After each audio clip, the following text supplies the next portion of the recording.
महाराष्ट्र. तर मी आले आहे आज धायरेश्वर मंदिरामध्ये आणि या ठिकाणी मी माझ्या वाढदिवसानिमित्त झाड लावलेलं आहे. एक म्हणजे तसं मी दोन झाड लावणार आहे मी.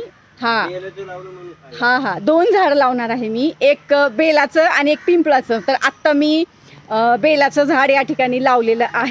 तर हे आहे ते बेलाचं झाड जे मी लावलेलं आहे. या ठिकाणी झाड मी लावलेलं आहे म्हणजे त्याची काळजी सुद्धा मलाच घ्यावी लागणार, बरोबर ना. तर हे आहे ते झाड जे मी लावलेलं आहे या ठिकाणी बेलाचं. आता ह्याला वाढवायचं काम हे माझं आहे, कारण का हे झाड मी लावलं ना, त्यामुळं ह्याला वाढवायचं काम माझं आहे. म्हणजे ते वाढत राहील पण त्याला लक्ष ठेवावं लागणार ना. झाड आपण लावलंय तर त्याची जबाबदारी सुद्धा आपलीच आहे असं मला वाटतं, बरोबर ना. आणि मी तुम्हाला अजून एक झाड दाखवते जे मी झाड लावलं होतं. साधारण मला आहे ना असं वाटतं की आता 7 वर्ष झाली त्या झाडाला, जे मी लावलेलं आहे ते झाड. बघा या ठिकाणी आहे ते झाड आणि ते वडाचं झाड आहे. तर हे आहे ते वडाचं झाड जे मी 7 वर्षापूर्वी लावलं होतं आणि ते खूप मोठं झालं आहे आत्ता. त्याची पानं थोडीशी आत्ता गळालेली आहेत. पालवी नाही का, नवीन पालवी फुटते, अगोदरची पानं ते गळून जातात, बरोबर. तर तसंच या वडाचं झाडाचं आहे. तुम्हाला जवळून दाखवते मी हे झाड. तर हे बघा हे झाड आहे ते वडाचं आणि ह्याला पण मी खूप लक्ष ठेवलं, पाणी घातलं, त्याला वाढवलं. नुसतं झाड लावायचं नसतं तर त्याला पाणी घालणं किंवा त्याची जी काही काळजी आहे ती आपल्याला घ्यावी लागते. तर हे आहे ते वडाचं झाड. जसं मी सांगितलं तुम्हाला की ह्याची पानं आत्ता गळालेली आहेत पण त्याला नवीन पालवी फुटेल आणि दुसरी पण झाडं आहेत ना या ठिकाणी भरपूर. तर बघा हे आहे ते तर हे आहे ते वडाचं झाड. तुम्ही बघितलं असेल. आता हे झाड मी लावलेलं एवढं मोठं झालंय ते झाड आणि ह्याला बघितल्यावर खूप आनंद होतो, कारण हे झाड कधीच मरणार नाही किंवा त्याला काहीच होणार नाही.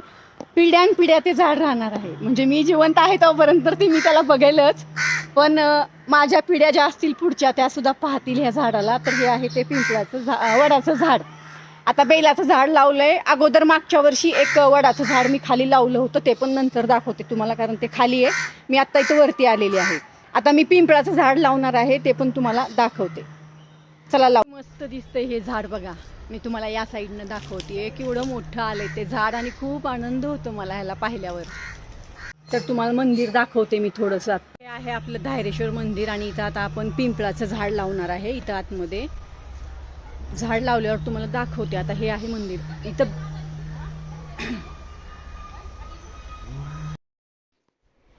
हे आहे ते पिंपळाचं झाड जे आपण या ठिकाणी लावलेलं आहे. हे पिंपळाचं झाड जे आपण इथं आता लावलेलं आहे. तर बघा हे झाड आहे कैलासपतीचं झाड आहे. फुलं पण लागलेले आहेत ह्याला. तुम्हाला एक फूल दाखवते मी. ह्याचं फूल कसं आहे जवळून. ते माझ्याकडे आहे ते फूल आत्ता. तर हे अशी झाडं आहेत तिथं कैलासपतीचे. आपल्या महादेवाला हे फूल वाहतात.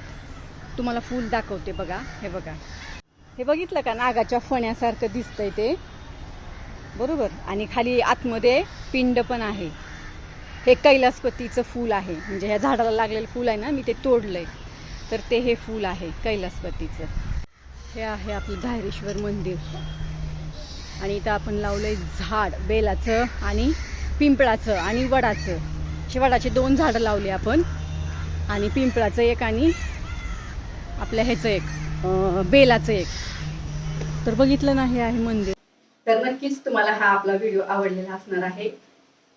तुम्हाला काय वाटलं हे तुम्ही मत तुमचं व्यक्त केलेलंच असेल. मला असं वाटतं झाड आपण लावलं तर त्याला जगवणं टिकवणं हे सुद्धा आपल्या हातात आहे. त्यामुळे आता त्या झाडांची काळजी मला घ्यावी लागणार आहे. मी घेते. तुम्ही बघितलं ना वडाचं झाड किती मोठं झालंय ते, आणि त्याला बघितलं ना मला खूप आनंद होतो त्या झाडाला. तर मला असं वाटतंय माझा हा उपक्रम माझ्या वाढदिवसानिमित्त तुम्हाला खूप आवडला असेल. माझं असंच कार्य असतं.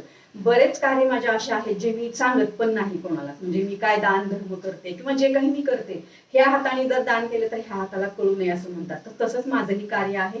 माझा एक दिवस जो असतो वाढदिवसाचा, तसं मी सगळं समाजासाठीच म्हणजे काम करते, पण तो एक दिवस सुद्धा मी माझ्या वाढदिवसानिमित्त सुद्धा पर्यावरणासाठी किंवा अध्यात्मासाठी, पूजापाठ करण्यामध्ये किंवा समाज कार्य करण्यामध्ये, देव कार्य करण्यामध्ये, सेवा करण्यामध्येच एक दिवस मी माझा पूर्ण घालवला.